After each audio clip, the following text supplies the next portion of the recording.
When asked to speak to you today, I put much thought and research into words that I prayed that would express the honor and the respect for God, our United States, our state of Pennsylvania, and our county, Bradford County.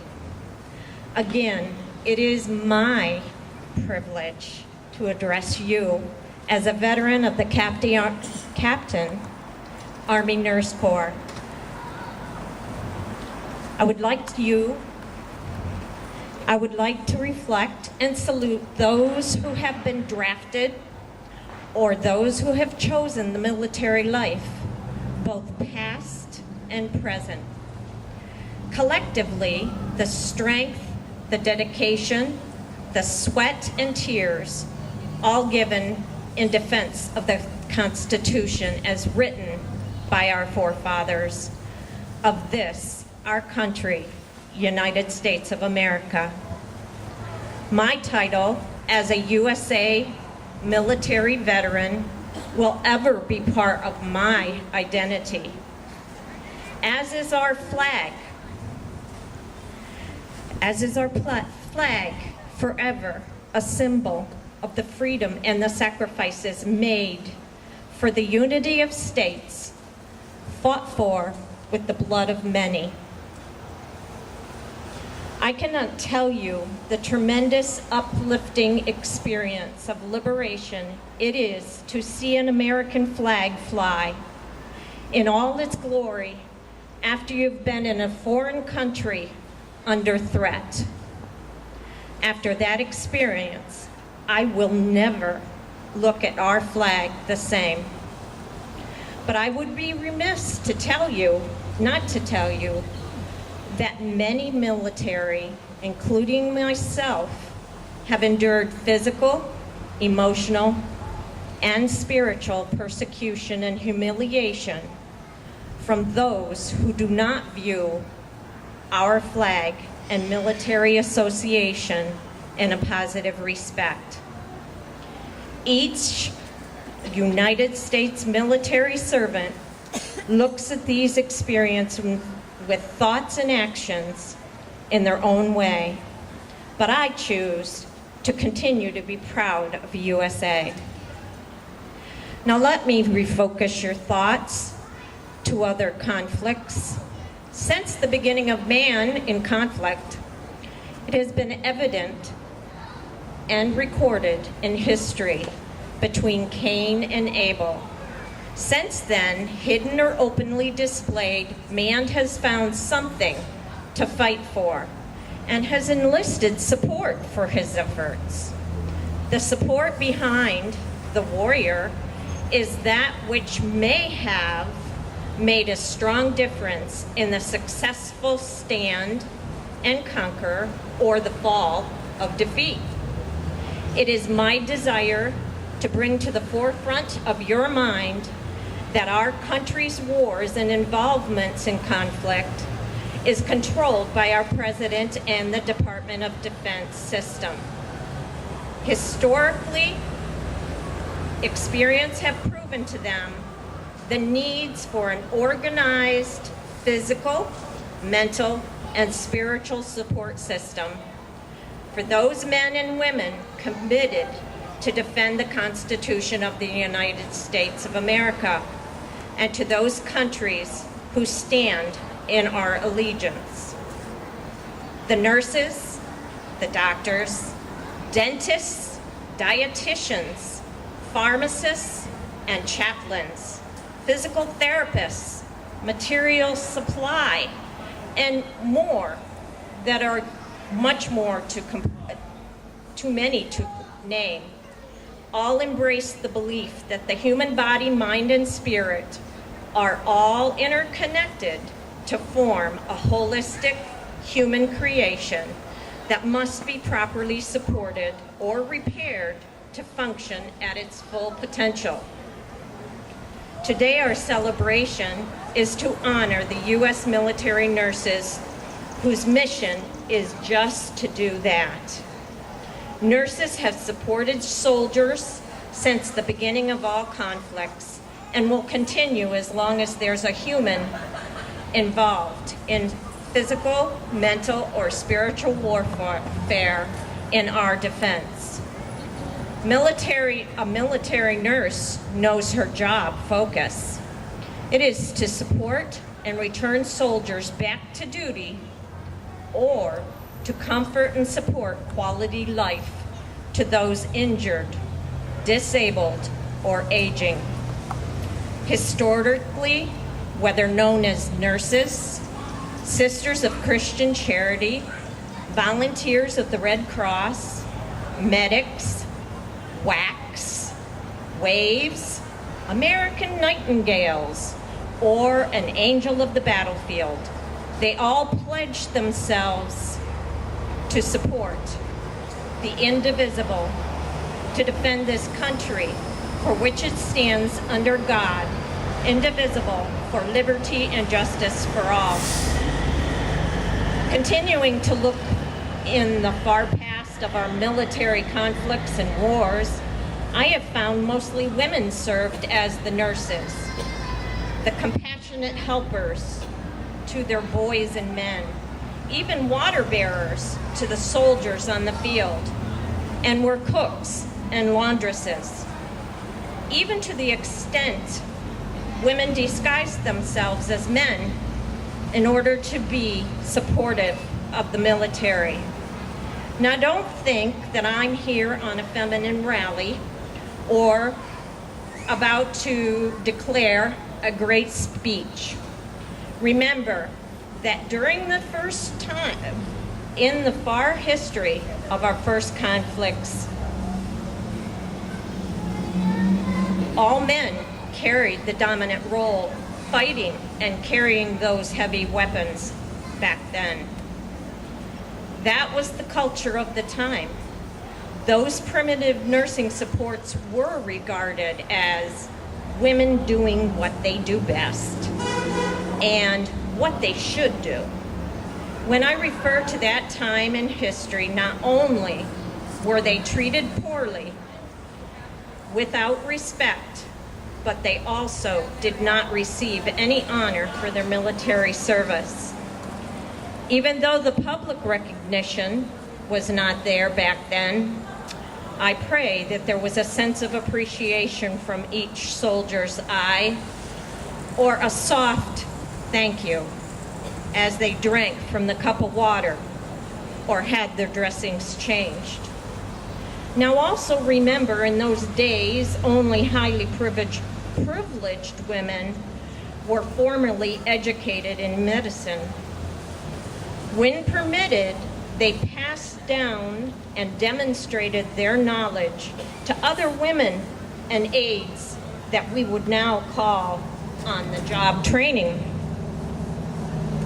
Now, before you think I'm going to give you another boring history lesson, bear with me. This is relevant to why we are here today celebrating military nursing. When we as a nation entered that professional, progressive era of the 20th century, nurses became recognized and valued for their education and expertise. Congress established the Army Nurse Corps in 1901 and the Navy Nurse Corps in 1908.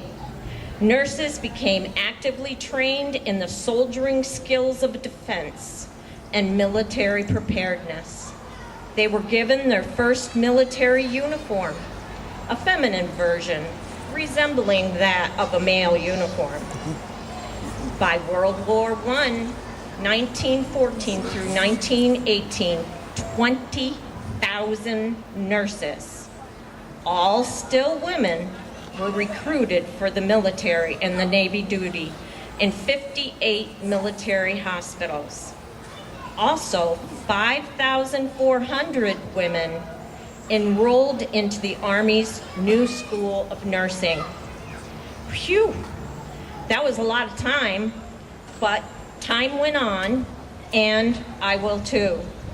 What is very interesting to note, though, is that during the interim between World War I and World War II, nursing support numbers were downsized to fewer than 1,000 nurses in active duty Army and 700 in the active duty Navy Nurse Corps.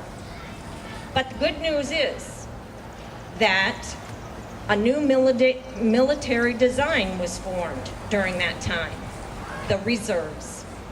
Our Army, Air Force, Naval, National Guard Reserve units were born.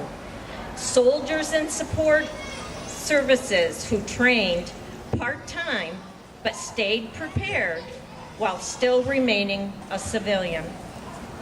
A war did occur, of course we know, with World War II from 1939 to 1945.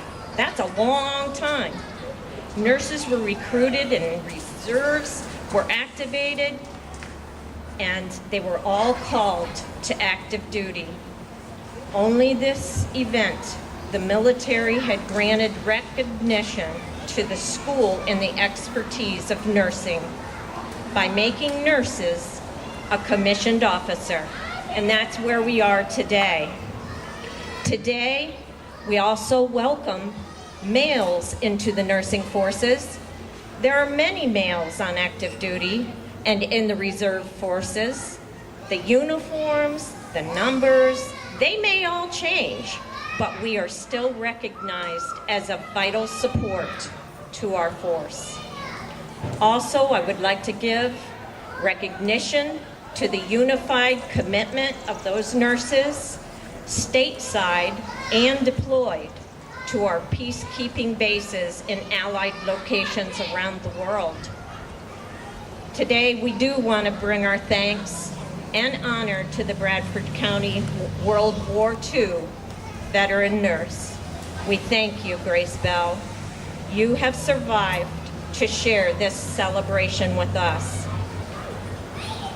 So you see today, military nurses, men and women, have the same opportunities to provide care in our state-of-the-art medical centers, clinics, in the air as trauma flight nurses, or on the sea as naval ship hospital nurses, with multiple opportunities and education for a varied skills and service.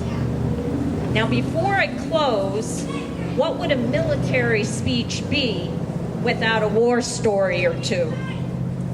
I'll be brief, I promise. You know the recruiting quote, be all you can be and join the Army. See the world, right? Well, let me share my see the world opportunities. One being riding to a location unknown to me, 8 to 10 hours in the back of a canvas-covered, desert-heated, about 120 was the average degrees, in a deuce and a half, which is an Army pickup truck, sitting on a wooden slat bench, squashed hip to hip, wearing your full soldier uniform and sand goggles and a scarf over your mouth and nose to filter out the dust, and trying to stay hydrated from your canteen. Then when the driver of your deuce and a half truck hops out of his cab somewhere about 5 hours into the trip and yells, "Roadside rest!" We all stood up, looked at each other. Did we miss something along the way? Are we really going to be able to rest now? Here in the middle of nowhere? So we all took turns getting out of that truck and stretching our legs. Then you know what else you do at roadside rests, right? Well, the only thing I saw was a bunch of sandy knolls and a cactus. So while the male soldiers all took their turns checking out the tires and looking under the truck, we females traipsed over the sand dunes and with our jackets as a shield for modesty, we survived. And you know how we all complain about those airline travel woes that we have now today. I was on another worldwide sightseeing trip one day, traveling to our new job in the back of a C-130 cargo airplane, sitting on the floor of that cargo plane with my duffel bag and ruck as my seat. With my earplugs in, so as to protect my ears from the roar of the plane, it must have been the steward's day off, because my refreshment came from my canteen and from my MREs. Oh, and there was no movie. The only entertainment I had was watching your buddy's head bob up and down with the weight of that Kevlar helmet. But I'm not complaining. I'm just sharing an experience that I'll never forget. Along with setting up the desert hospital and giving care to our patients, the soldiers, in that desert setting was an experience of challenge, flexibility, and innovation, but the rewards will ever be mine, reflected in my life. So here I am, as you can see. A military nurse career does not end when leaving her military duty. The benefits from the life experiences is what and which I will continue to share as I go throughout my civilian life.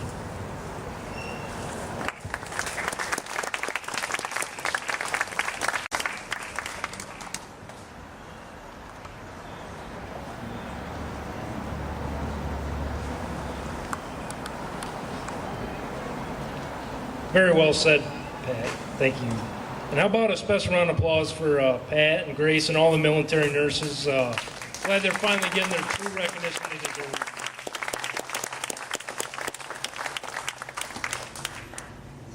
At this time, I'd like to introduce State Representative Tina Pickett, who would like to present certificates to any veteran who served in the medical field in the military.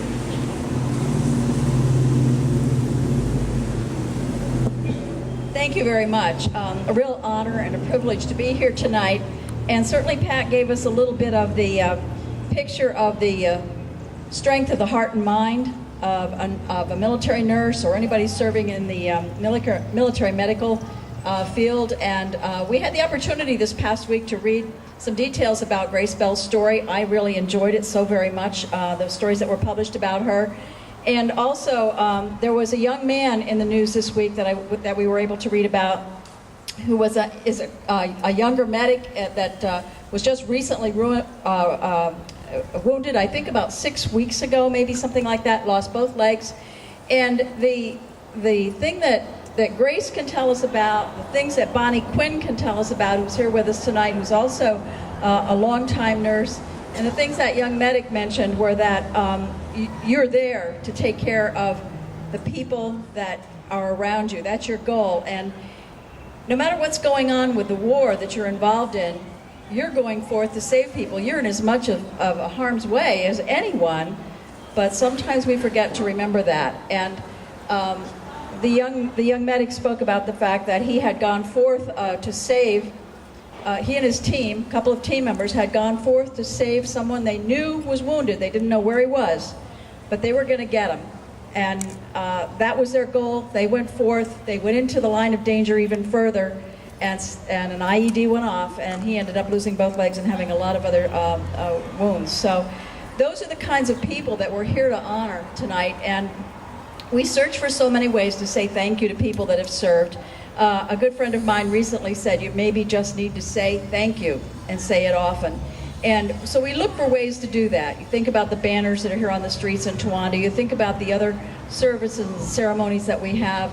And tonight, I'm just so pleased that we picked out the folks tonight to honor that served in some sort of a medical capacity, because it is such a special dedication, almost beyond something that the rest of us can even picture or understand. I think it must be an inner spirit and dedication that you're born with or develop in a very early age, and you're able to perform in such an incredible, heroic way as you move to help and serve people who are taking on the job of fighting for freedom.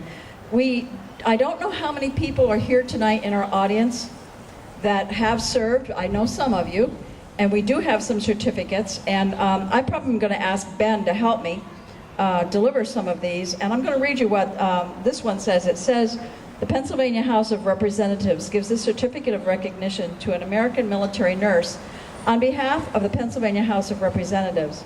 We would like to recognize and honor each and every one for your dedication and your services made as a military nurse. Military nurses are the unsung heroes of our society, and they do deserve great recognition. By remembering the service of American military nurses, we not only honor their service, but inspire a new generation of nurses around the world by showing them that their contributions to their countries and history will not be ignored. And Pat certainly spoke a little bit about where we are now in honoring and developing our nurses staff.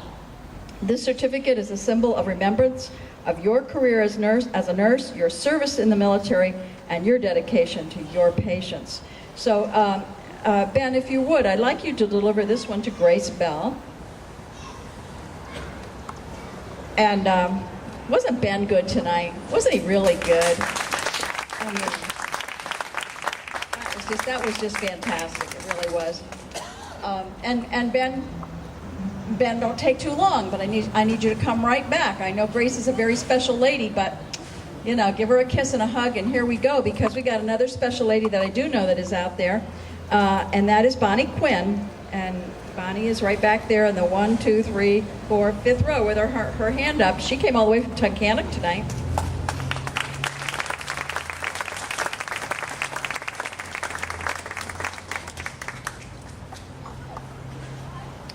Mr. Bob Heddick is here tonight, and Bob was a corpsman, a naval corpsman, medical service guy. Okay, right. And so this isn't exactly the wording that's right for Mr. Heddick. We just learned about him earlier today. So we're gonna change this a little bit for Mr. Heddick, but tonight we just like to hand this one to him. Thank you, Ben. He's right there in the left.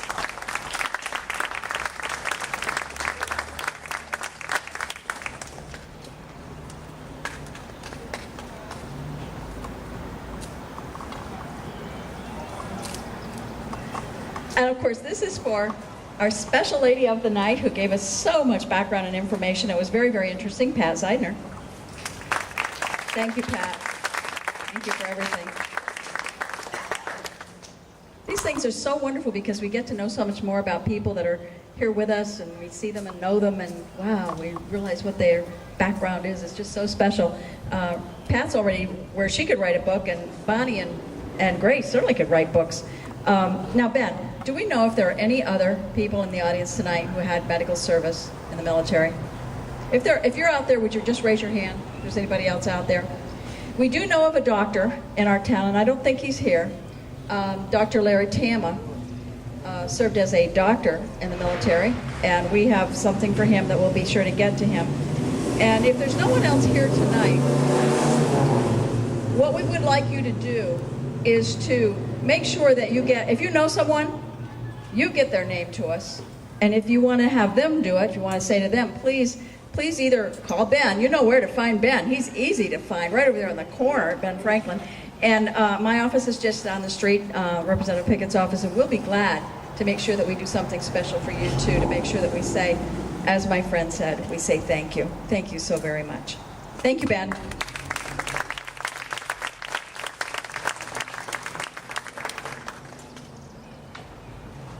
Thank you so much, Tina. This time we're going to close things out. Judy Black is going to sing the national anthem.